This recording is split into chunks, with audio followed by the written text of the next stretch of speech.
Welcome back. In this video, we're going to see how we create projects in JIRA.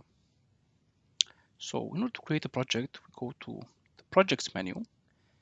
And as you can see, we already have a project created.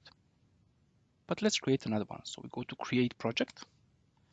And we're provided with a couple of options here. We can create software projects or business projects. We can create projects from sample data or import a project.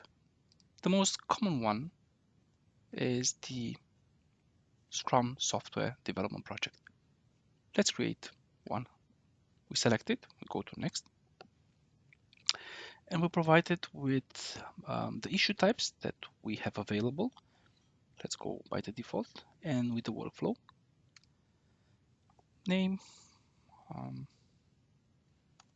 test project 1, project lead, automatically selected as being a current user, and we submit it. If we want to see is the project created or not, we go again to the projects. As you can see, test project 1 is the current project.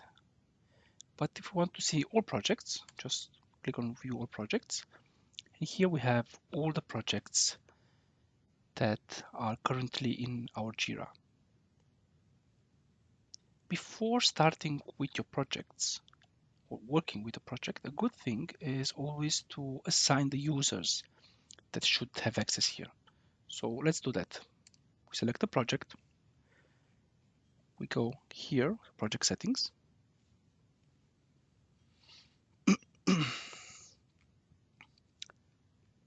We go to the users and roles.